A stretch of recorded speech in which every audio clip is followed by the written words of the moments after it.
આપણે રાષ્ટ્રીય આવકનું માપન કરવું છે તો એના માટે જે છે એ 3 પદ્ધતિની વાત કરીએ તો પહેલી છે ઉત્પાદન પદ્ધતિ, બીજું આવક પદ્ધતિ અને ત્રીજું જે છે એ ખર્ચ પદ્ધતિ. બરાબર. તો ઉત્પાદનના સાધનો જમીન, મૂડી, શ્રમ અને નિયોજક શક્તિ તેમની આવક એ વસ્તુઓ અને સેવાઓના ઉત્પાદનમાંથી મેળવે છે. બરાબર.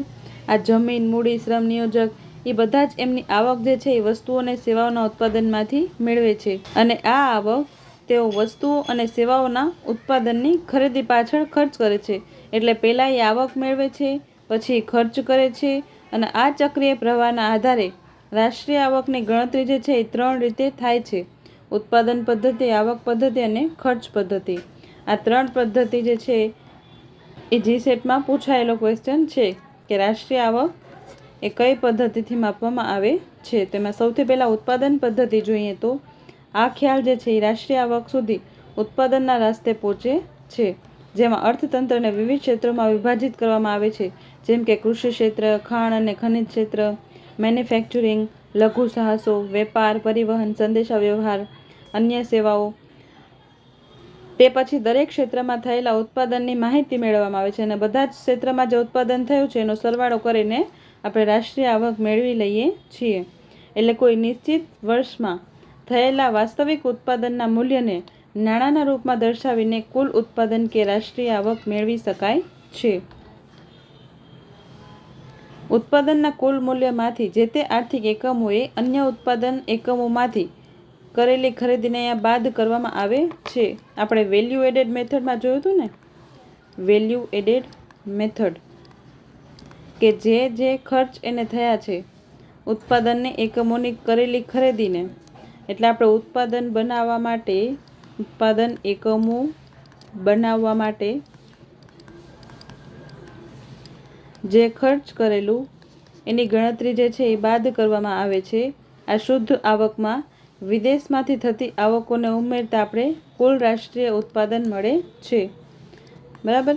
આપણા પાસે ઘરેલું પેદાશ હોય અને એમાં વિદેશી આવક જે છે એ આપણે પ્લસ કરીએ, એડ કરીએ, ઉમેરીએ તો આપણે કુલ રાષ્ટ્રીય ઉત્પાદન મળે છે. અને કુલ રાષ્ટ્રીય ઉત્પાદન અથવા તો કુલ રાષ્ટ્રીય આવકમાંથી ઘસારા ખર્ચને બાદ કરશું, એટલે કે ડેપ્રિસિએશનને માઇનસ કરશું.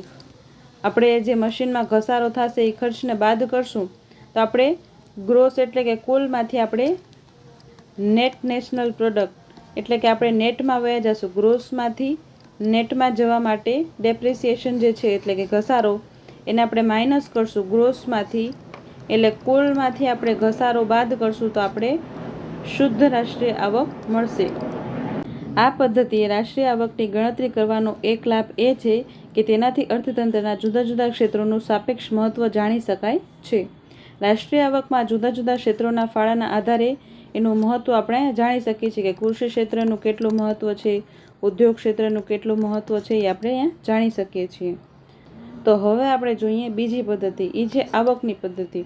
એટલે અહીંયા આવકની પદ્ધતિમાં શું કહેશે કે ઉત્પાદનના સાધનોને જે આવક મળેલી, ઉત્પાદનના આપણે 4 સાધનો જોયા ને, એને જે આવક મળેલી એનો આપણે સરવાળો કરશું, એને આપણે ઉમેરશું તો આપણે રાષ્ટ્રીય આવક મળી જશે. બરાબર. રાષ્ટ્રીય આવકની ગણતરી એ આ પદ્ધતિએ કરતાં આપણે રાષ્ટ્રીય આવક સુધી વહેંચણીના રસ્તે પહોંચી શકાય છે. અહીંયા દેશના બધા જ લોકોની આવકનો સરવાળો કરવાથી કુલ રાષ્ટ્રીય આવક જે છે એ આપણે મળી જાય છે. બરાબર. દેશના લોકોની આવકનો સરવાળો કરો અથવા તો ઉત્પાદનના સાધનોને જે આવક મળેલી છે એનો સરવાળો કરશો તો તમને રાષ્ટ્રીય આવક મળી જશે. અથવા તો પોતાની માલિકીના સાધનો જેવા કે જમ, મૂડી વગેરે ઉત્પાદનની પ્રક્રિયામાં રોકીને આપણે આવક મેળવેલી છે એનો આપણે સરવાળો કરીને આપણે રાષ્ટ્રીય આવક મેળવી શકીએ છીએ. આમ રાષ્ટ્રીય આવકની ગણતરી માટે જમીનનું ભાડું, શ્રમિકોને વેતન, મૂડીનું વ્યાજ અને નિયોજકને નફો તથા જોઈન્ટ સ્ટોક કંપનીઓના અવિતરિત નફાનો સરવાળો કરીને, એટલે પેઢીઓ પોતાની પાસે જે નફો રાખે છે એનો પણ સરવાળો કરીને કુલ આવક જે છે એ મેળવી શકાય છે. આપણે વ્યક્તિગત આવક જોતી હતી ત્યારે આ પેઢીઓનો નફો જે છે આપણે માઇનસ કરેલો હતો. બરાબર. પણ આપણે અહીંયા રાષ્ટ્રીય આવક જોઈશું તો એમાં આપણે અહીંયા એડ કરશું. બરાબર. તેમાં સ્વરોજગાર કરનારી વ્યક્તિઓની આવક પણ ઉમેરવામાં આવે છે. બરાબર. એટલે સ્વરોજગાર એટલે કે કોઈ બારે દુકાન ખોલેલી છે અથવા તો કોઈ રેકડી ચલાવે છે, એ સ્વરોજગારો છે ને, એ સ્વરોજગાર કરનારી વ્યક્તિઓની આવકોનો પણ ઉમેરો અહીંયા કરવામાં આવે છે. જોકે અહીં બદલા કમાણી તરીકે મેળવેલી આવકને સમાવિષ્ટ કરવામાં આવતી નથી. બરાબર. અહીંયા જે છે આપણે રાષ્ટ્રીય આવકની વાત કરી છે, અને રાષ્ટ્રીય આવકમાં ટ્રાન્સફર ઇન્કમ જે છે એનો સરવાળો કરવામાં આવશે નહીં. આ રીતે મેળવેલી રાષ્ટ્રીય આવકનો મુખ્ય લાભ એ છે કે તેમાં જુદા જુદા જૂથો જેમ કે જમીનદારો, મૂડીપતિઓ, કામદારો વગેરે વચ્ચે થયેલી રાષ્ટ્રીય આવકની વહેંચણીનું સૂચન કરે છે. આપણે આ આવક પદ્ધતિથી રાષ્ટ્રીય આવક શોધશું તો એના આધારે આપણે વહેંચણીનો ખ્યાલ આવશે કે મૂડીપતિઓ, કામદારો એના વચ્ચે આવકોની વહેંચણી જે છે એ કેવી રીતના થઈ છે. આ પદ્ધતિના અન્ય શબ્દોમાં વહેંચણીના હિસ્સાને આધારે રાષ્ટ્રીય આવક આપણે એવી રીતના પણ કહી શકીએ. હવે આપણે ત્રીજી પદ્ધતિ જોઈએ, ખર્ચ પદ્ધતિ. આ પદ્ધતિ જે છે એ રાષ્ટ્રીય આવક મેળવવા માટે બધા જ ખર્ચનો સરવાળો કરે છે. એટલે અહીંયા આપણે જેટલું કન્ઝમ્પશન કરેલું, કેટલું ઇન્વેસ્ટમેન્ટ કરેલું, કેટલું ગવર્મેન્ટ એક્સપેન્ડિચર કરેલું, પ્લસ આપણે કેટલા એક્સપોર્ટ કરેલા એટલે બહાર જે છે એ નિકાસ કરેલી, એમાંથી આપણે આયાતનું કોન્ટ્રીબ્યુશન માઇનસ કરી નાખી તો આપણે નેટ એક્સપોર્ટ કેટલા છે એ ખબર પડી જાય. બરાબર. એટલે નેટ એટલે કે શુદ્ધ નિકાસ. બરાબર. આ બધાનો સરવાળો કરશું તો આપણે જે છે એ ખર્ચ પદ્ધતિ દ્વારા રાષ્ટ્રીય આવક મળે છે. બરાબર. કોઈ એક નિશ્ચિત વર્ષ દરમિયાન વસ્તુઓ અને સેવાઓના ઉત્પાદનની ખરીદી પાછળ થયેલા ખર્ચનો સરવાળો એ અહીંયા રાષ્ટ્રીય આવકની ખર્ચ પદ્ધતિમાં કરવામાં આવે છે. આ પ્રકારે ખર્ચ દ્વારા રાષ્ટ્રીય આવક મેળવવા માટે ખાનગી અથવા તો વ્યક્તિગત ઉપભોગ એટલે આપણે કન્ઝમ્પશન કીધું એ, કન્ઝમ્પશન ખર્ચ પ્લસ ઇન્વેસ્ટમેન્ટ ખર્ચ, ઘરેલું શુદ્ધ ઘરેલું રોકાણ એટલે કે ઇન્વેસ્ટમેન્ટ, પ્લસમાં જાહેર ક્ષેત્રનો એટલે ગવર્મેન્ટ એક્સપેન્ડિચર, શુદ્ધ વિદેશી રોકાણ. શુદ્ધ વિદેશી રોકાણ એટલે કે શું? Net export. એટલે આપણે કેટલા જે છે એ નેટ એક્સપોર્ટ કરેલા. બરાબર. નેટ એક્સપોર્ટ એટલે શું કે આપણે કેટલી નિકાસ કરેલી, આપણે બહાર કેટલો સામાન મોકલેલો, એમાંથી આપણે કેટલી આયાત કરેલી એ બાદ કરશું તો આ બંને વચ્ચેનો ડિફરન્સ જે છે એ શુદ્ધ વિદેશી રોકાણ જે છે એ આપશે. બરાબર. અહીંયા શુદ્ધ વિદેશી રોકાણ એટલે આપણે અહીંયા નેટ એક્સપોર્ટ સમજવાનું. બરાબર. આ પ્રકારની રાષ્ટ્રીય આવકની ગણતરીનો ખ્યાલ એ બાબત ઉપર આધારિત છે કે રાષ્ટ્રીય આવક એ રાષ્ટ્રીય ખર્ચને સમાન હોય છે. એટલે કે જેટલી આવક છે એટલો જ આપણે ખર્ચ કરેલો, એ બાબત આ ખર્ચ પદ્ધતિ સૂચવે છે. રાષ્ટ્રીય આવકની ખર્ચ પદ્ધતિએ ગણતરી કરતી વખતે બેવડી ગણતરી ન થાય તે બાબતનું ધ્યાન રાખવું જોઈએ. આ માટે ઉત્પાદનની પ્રક્રિયામાં વપરાતી મધ્યવર્તી વસ્તુઓની ખરીદીમાં થયેલો ખર્ચ એ સમાવિષ્ટ કરવામાં આવતો નથી. આપણે વેલ્યુ એડેડ મેથડ જોયું એવી રીતના કે મધ્યવર્તી વસ્તુઓ એટલે ઇન્ટરમીડિયેટ ગુડ જે છે એની ખરીદીનો ખર્ચ આમાં એડ થશે નહીં, કારણ કે પહેલાંથી જ ફાઇનલ પ્રોડક્ટ તરીકે એનું કોન્ટ્રીબ્યુશન એમાં પહેલાંથી જ એડ કરેલું છે. એટલે આપણે મધ્યવર્તી ખરીદી જે છે એને એડ કરશું નહીં. ઉદાહરણ તરીકે કોઈ એવી વસ્તુ કે જે એક જ કરતાં વધારે હાથોમાંથી પસાર થઈ હોય, બરાબર, અને અંતિમ ઉપભોગની વસ્તુનું રૂપ ધારણ કરે છે, તેવી વસ્તુઓના ઉત્પાદન કે તેના પર થયેલા ખર્ચને જો દરેક તબક્કે ગણતરીમાં લેવામાં આવે તો ઉત્પાદનનો આંકડો જે છે એ વાસ્તવિક ઉત્પાદન કરતાં અનેક ગણો ઊંચો જશે, કારણ કે અહીંયા ડબલ કાઉન્ટિંગ થઈ ગયું છે. આમ ખર્ચ પદ્ધતિએ આવકની ગણતરી કરતાં અંતિમ વસ્તુઓ અને સેવાઓની ખરીદી પાછળ થયેલા ખર્ચને ધ્યાનમાં લેવામાં આવે છે. અન્ય તમામ મધ્યવર્તી ખર્ચાઓ જે છે એ એમાં જ સમાવિષ્ટ હોય છે, એટલે એને લેવામાં આવતા નથી.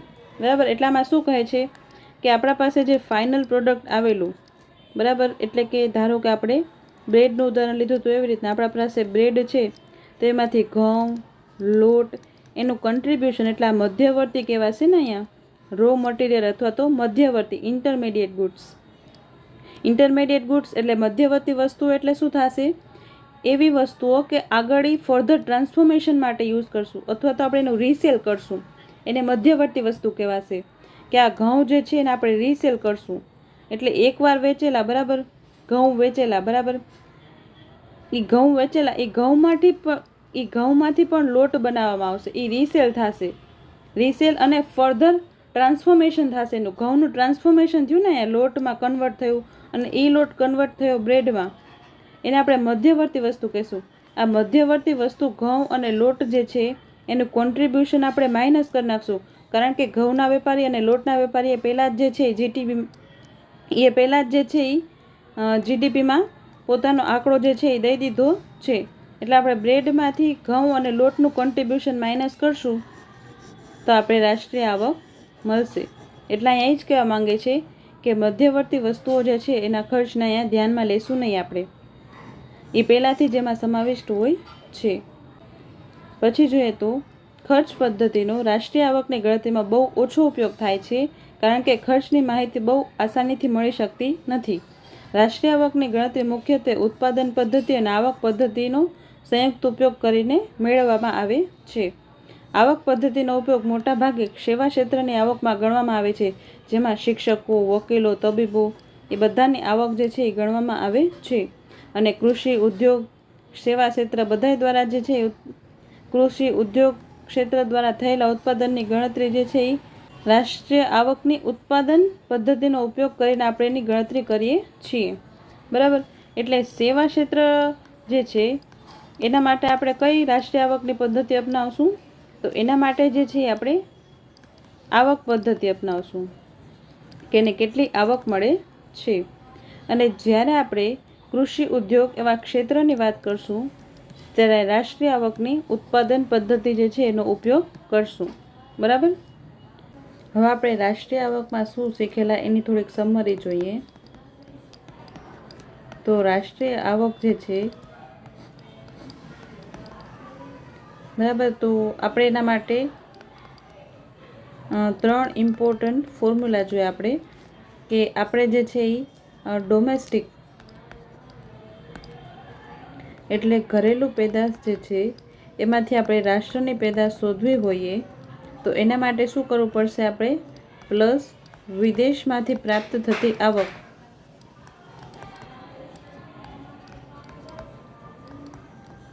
તો આપણે રાષ્ટ્રીય આવક જે છે એ મળશે. બરાબર. એ પહેલું આપણે જોયું. પછી આપણે બીજું જોયું કે આપણે ગ્રોસમાંથી નેટમાં જવું હોય તો શું કરશું? માઇનસ ડેપ્રિશિએશન એટલે કે ઘસારો ખર્ચ જે છે એને માઇનસ કરવાનું. ગ્રોસ એટલે કે કુલમાંથી શુદ્ધમાં જવું હોય ત્યારે. એટલે એ ભલે રાષ્ટ્રીય આવક હોય કે ઘરેલું પેદાશ હોય, એ ગમે એવું હોય. બરાબર. તો એ ગ્રોસમાંથી નેટમાં જવા માટે આપણે ડેપ્રિસિએશન માઇનસ કરવું પડશે. અને ત્રીજું આપણે શું જોયું હતું? ફેક્ટર કોસ્ટમાંથી આપણે જવું હોય માર્કેટ પ્રાઇસમાં.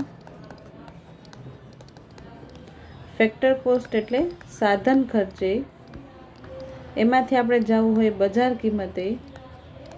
ત્યારે શું કરશું કે જ્યારે આપણે ફેક્ટર કોસ્ટથી માર્કેટ પ્રાઇસ જવું હોય એટલે આપણે માર્કેટ પ્રાઇસ શોધવું જોઈએ ને. અહીંયા માર્કેટ પ્રાઇસ અગર શોધવું હોય તો માર્કેટમાં શું હશે? Plus indirect taxes. બરાબર. નેટ ઇનડાયરેક્ટ ટેક્સીસ માઇનસ આવશે અહીંયા સબસિડી.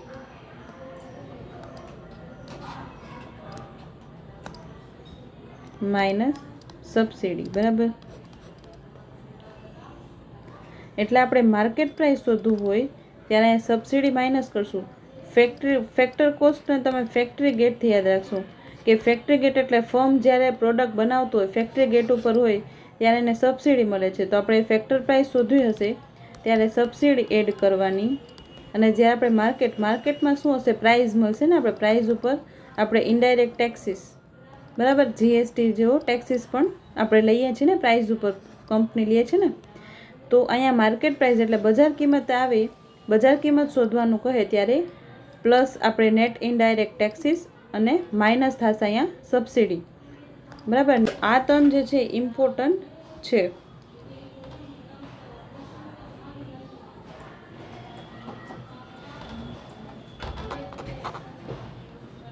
હવે ધારો કે આપણે એમ કહે કે NNPFC, તો આપણે અહીંયા આપેલું હોય જીડીપી આપેલું હોય અથવા તો GNP આપેલું હોય. બરાબર. અથવા તો NDP આપેલું હોય. બરાબર. અહીંયા માર્કેટ પ્રાઇસનું આપેલું હશે, આપણે માર્કેટ પ્રાઇસમાંથી આપણે ફેક્ટર કોસ્ટમાં જવું હશે. તો ફેક્ટરી ગેટ ઉપર જવું હશે તો શું કરશું? અહીંયા minus indirect taxes, net indirect taxes, અને પ્લસ આવશે સબસિડી. ફેક્ટરીમાં વસ્તુ છે એટલે અહીંયા પ્લસ સબસિડી આવશે, સબસિડી, બરાબર.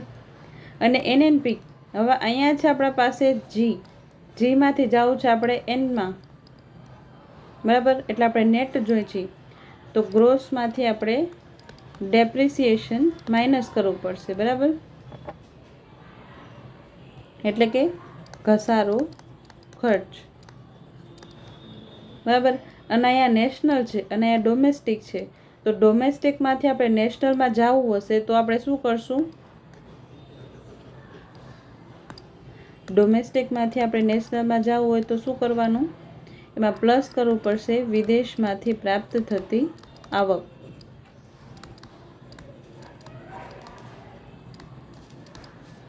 બરાબર. આવી રીતના તમે જે છે એ ફોર્મ્યુલા શોધી શકો છો, તમને પરીક્ષામાં પૂછાય ત્યારે, કે નેટ ડોમેસ્ટિકમાંથી નેટમાં જવું હોય તો કેવી રીતના, નેટમાંથી ગ્રોસમાં જવું હોય તો કેવી રીતના, અથવા તો ફેક્ટર કોસ્ટમાંથી માર્કેટ પ્રાઇસમાં જવું હોય તો કેવી રીતના, અથવા તો ડાયરેક્ટ ક્વેશ્ચન પણ આવી શકે, બરાબર. તો એ પણ તમારે યાદ રાખવાનું. 3 વસ્તુ યાદ રાખશો તો તમે ગમે એ સૂત્ર જે છે એ કાઢી શકશો. કે જ્યારે આપણે ડોમેસ્ટિકમાંથી નેશનલમાં જવું હોય ત્યારે વિદેશી આવકને પ્લસ કરવાનું, બરાબર. અને ગ્રોસમાંથી નેટમાં જવું હોય ત્યારે માઇનસ ડેપ્રિશિએશન કરવાનું. અને આમાં પાછું જવું હશે તો ઊંધું થશે, એટલે નેટમાંથી ગ્રોસમાં જવું હશે તો પ્લસ ડેપ્રિશિએશન કરવું પડશે, નેશનલમાંથી ડોમેસ્ટિકમાં જવું હશે તો માઇનસ વિદેશી આવક કરવું પડશે, બરાબર.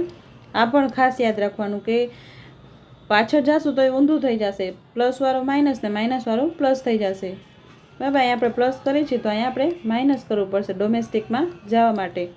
અને ફેક્ટર કોસ્ટ અને આપણે માર્કેટ પ્રાઇસની વાત કરી તો ફેક્ટર કોસ્ટથી માર્કેટ પ્રાઇસમાં જવું હોય તો પ્લસ નેટ ઇનડાયરેક્ટ ટેક્સીસ અને માઇનસ આવશે અહીંયા સબસિડી. પણ જ્યાં આપણે માર્કેટ પ્રાઇસમાંથી ફેક્ટરી ગેટ ઉપર જતા હોઈએ તો અહીંયા આવશે માઇનસ નેટ ઇનડાયરેક્ટ ટેક્સીસ અને પ્લસ આવશે અહીંયા સબસિડી, બરાબર. અહીંયા માઇનસ છે એ પ્લસ થઈ જશે ફેક્ટરી ગેટ ઉપર જશું ત્યારે.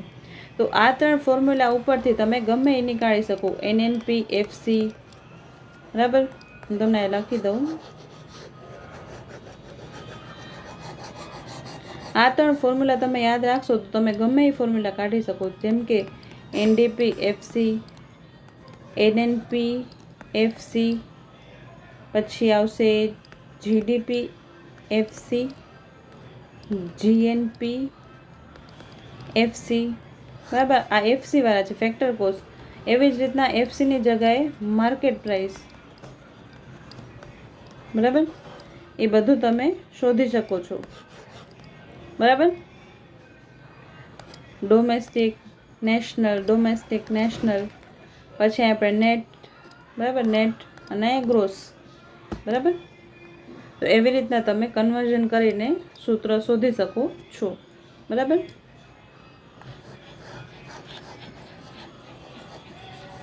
તો હવે આપણે 1-2 ક્વેશ્ચન જોઈએ GSETમાં પૂછાયેલા. અહીંયા પૂછેલું છે કે ખર્ચવાપાત્ર આવક જે છે એ કોની બરાબર હશે? તો એ જે છે એ કન્ઝમ્પશન અને સેવિંગને બરાબર હશે. આપણે જે આવક મળેલી એમાંથી આપણે ટેક્સને બાદ કરી દઈશું તો આપણા પાસે જે બચશે આવક એને ડિસ્પોઝેબલ ઇન્કમ એટલે કે ખર્ચવાપાત્ર આવક કહેશે. હવે એનો આપણે પૂરેપૂરો વપરાશ નહીં કરીએ, અમુક બચત પણ કરશું, એટલે વપરાશ અને બચત અહીંયા એ ઓપ્શન જે છે એ સાચો જવાબ છે, બરાબર. ક્વેશ્ચન જે છે એ 2025માં પૂછાયેલો હતો. પછી આ બીજો ક્વેશ્ચન જોઈએ તો અહીંયા NNP એટ ફેક્ટર કોસ્ટ પૂછેલું છે, બરાબર. એટલે કે નેશનલ ઇન્કમ, અને અહીંયા નેટ પૂછેલું છે, નેટ એટલે શુદ્ધ, બરાબર. અને અહીંયા નેશનલ એટલે કે રાષ્ટ્રીય આવક વિશે પૂછેલું છે. અને અહીંયા ફેક્ટર કોસ્ટ એટલે શું થશે? સબસિડી એડ થશે અહીંયા, બરાબર. તો અહીંયા આવશે NDP factor cost plus net factor income from abroad. હવે અહીંયા નેશનલ છે એટલે નેટ ફેક્ટર ઇન્કમ એટલે વિદેશમાંથી પ્રાપ્ત થતી આવક જે છે એ એડ થશે, એ બરાબર છે, બરાબર. તો અહીંયા જે છે એ અધૂરું સૂત્ર આપેલું છે. જ્યારે આપણે ફેક્ટર કોસ્ટમાં જવું હોય એટલે ફેક્ટરી ગેટ, બરાબર. તો એમાં જે છે આપણે પ્લસ સબસિડી કરશું અને માઇનસ શું કરશું, નેટ ઇનડાયરેક્ટ ટેક્સીસ.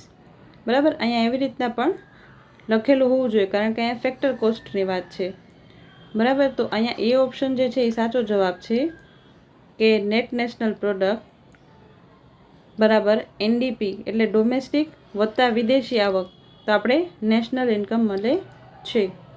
બરાબર, અને ફેક્ટર કોસ્ટ માટે આપણે પ્લસ સબસિડી અને માઇનસ નેટ ઇનડાયરેક્ટ ટેક્સ પણ કરવું પડે.